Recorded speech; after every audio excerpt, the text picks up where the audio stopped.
انہوں نے writers guilt کی تشکیل کر دی.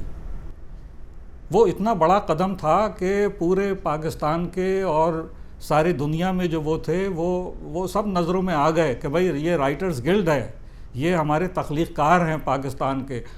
رائٹرز گلڈ کے ممبرشپ کے طور پر انہوں نے باقی زبانوں کی بھی خدمت کی, صرف اردو کی نہیں, اور جتنی قومی زبانیں تھیں. Ali Saab was responsible for institution building in the very early years of Pakistan. His brilliant words in support of women's empowerment, in support of upholding rights, in support of inclusion and equality, and all the things that we talk about as being the intended outcomes in the Sustainable Development Goals and the Millennium Development Goals. Ali Saab actually promoted all those causes through his beautiful words. جمیل الدین علی نے فرحاد زیدی کے ساتھ مل کر پاکستان کے مسائل اور ان کے حل کی نشاندہی کے لیے دنیا پاکستان کے نام سے پاکستان ٹیلی ویژن پر پروگرام بھی کیا، جس میں شاعر، دانشور، ماہر اقتصادیات اور مختلف شعبوں کے ماہرین نے پاکستان کے وسائل کو اجاگر کیا۔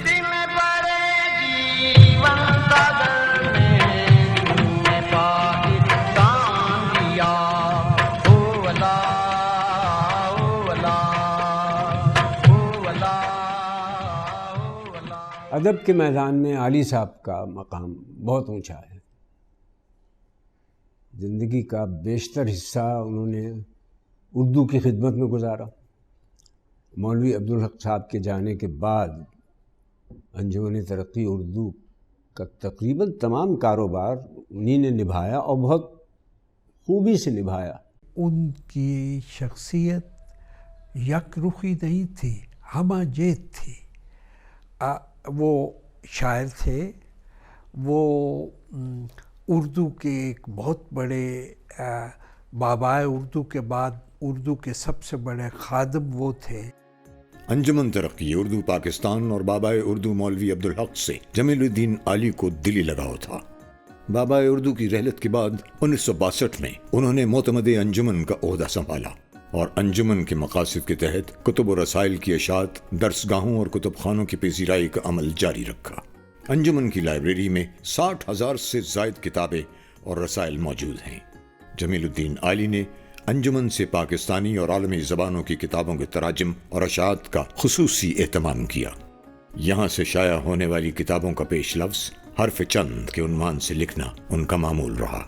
اسے قائم کرنے میں اور پاکستان لانے میں بابائے اردو کی خدمات اور اس کو ان کے مشن کو آگے بڑھانے اور اس ادارے کو انہی خطوط پہ جو بابا کے خواب تھے انہیں پورا کرنے میں علی جی نے جو کردار ادا کیا ہے وہ ناقابل فراموش ہے۔ جمیل الدین علی 1966 میں انجمن کے قائم کردہ اردو کالج برائے فنون کے ناظم مقرر ہوئے اور 1973 میں اسے قومیہ جانے تک یہ ذمہ داری نبھاتے رہے۔ دورہ چین کے موقع پر انہوں نے چیون لائی کو خاص توجہ دلا کر لیبارٹری کے لیے خطیر رقم کا عطیہ حاصل کیا۔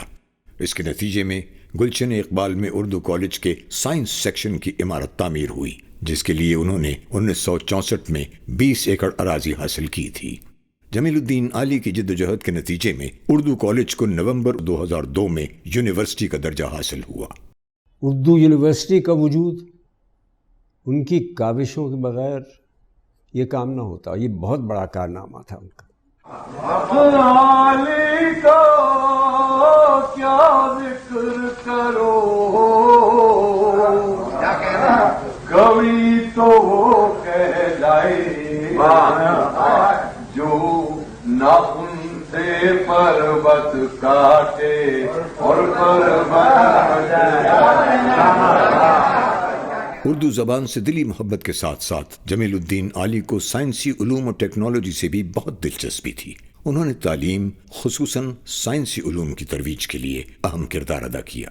جب وہ 1997 میں سینٹ کے رکن بنے تو انہوں نے اس ضمن میں متعدد قراردادیں منظور کروائیں۔ علی صاحب کا جو مختصر دور تھا سینٹ میں ایک یادگار تاریخی دور تھا، اور ہمارے لیے ایک فخر کی بات تھی کہ علی صاحب جیسی شخصیت ہمارے ساتھ ہیں، ہمارے ساتھی ہیں اور سینٹ میں ہمارے ساتھ ممبر ہیں۔ علی جی سینٹ میں جب گفتگو کرتے تھے تو وہ صرف سندھ کے حقوق کے حوالے سے نہیں، بلکہ پوری پاکستانی قوم کے حقوق کے حوالے سے بات کرتے تھے اور لوگ ان کی تقریر کو بڑی توجہ سے سنا بھی کرتے تھے.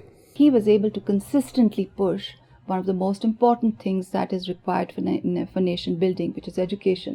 وہ چیئرمین تھے ایجوکیشن کمیٹی کے اور اس میں انہوں نے 15-16 بل وہاں پہ قوانین منظور کرائے. پاکستان کا پہلا سیٹلائٹ خلا میں لے کر آئے پاک سیٹ 1, اس کے بارے میں اکثر ان سے گفتگو ہوئی اور جو انٹرنیٹ پھیلایا اس کا جو امپیکٹ تعلیم کے اوپر ہو سکتا تھا خاص طور پہ, اس میں وہ بہت دلچسپی لیتے تھے. اور ہمیشہ ان کی یہ خواہش اور کوشش ہوتی تھی کہ کسی طرح سے اس ملک میں سائنس کی ترویج جو ہے یا اس پہ کام کیا جائے. 1974 کو جب پاکستان میں 22 مسلم ممالک کی اسلامک کانفرنس منعقد ہوئی تو جمیل الدین عالی نے مسلمانوں کی باہمی محبت اور یکجہتی کو اجاگر کرتے ہوئے یہ نغمہ تحریر کیا. دعا مانگی ایک دن کہ یا اللہ اگر یہ سمٹ ہو تو اس کا گانا مجھ سے لکھو,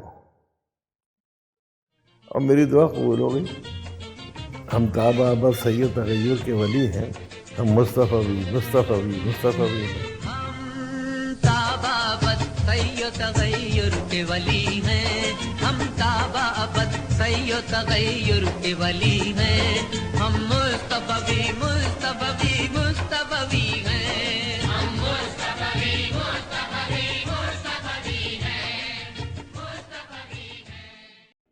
جب بھی پاکستان کی تاریخ میں کوئی نازک مقام آیا اور اس کی سالمیت کو خطرہ لاحق ہوا تو جمیل الدین عالی نے بھرپور انداز میں اپنے جذبات کو قومی نغموں کی شکل میں پیش کیا.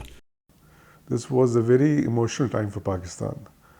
My father just taken over as president of National Bank, and he and Ali Saab, جو ان کے مائنڈ پہ چیز آئی تھنک اوور شیڈو کر رہی تھی وہ یہ تھی کہ 71 میں پاکستان ٹوٹ چکا تھا. They felt that they need to create an image of Pakistan which should be upbeat, which should revive the spirits of the people of Pakistan. They tried to use National Bank, a national asset, کہ اس کو ہم blood کریں اور اس کا role blood کریں in the economy of Pakistan.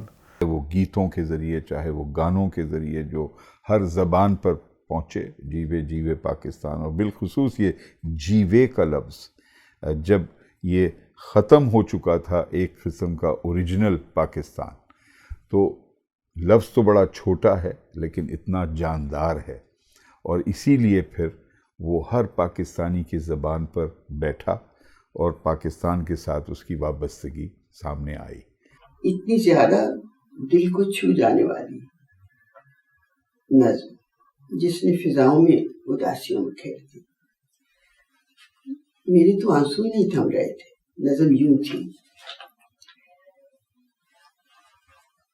اے دیس کی ہواؤ سرحد کے پار جاؤ اور ان کو چھو کے آؤ جن کے بدن کی گرمی سانسوں میں بس رہی ہے اور جن کے سخن کی نرمی کانوں میں رس گئی ہے, جو زندگی وطن پر قربان کر رہے ہیں, نسلیں گواہی دیں گی احسان کر رہے ہیں. اے وطن کے سجیلے جوانوں, اے وطن کے سجیلے جوانوں, میرے نغمے تمہارے لیے ہیں, میرے نغمے تمہارے لیے ہیں, اے وطن کے سجیلے جوانوں. جیوے جیوے پاکستان, جیوے جیوے پاکستان, جیوے جیوے پاکستان, جیوے جیوے پاکستان. جھیل گئے دکھ جھیلنے والے,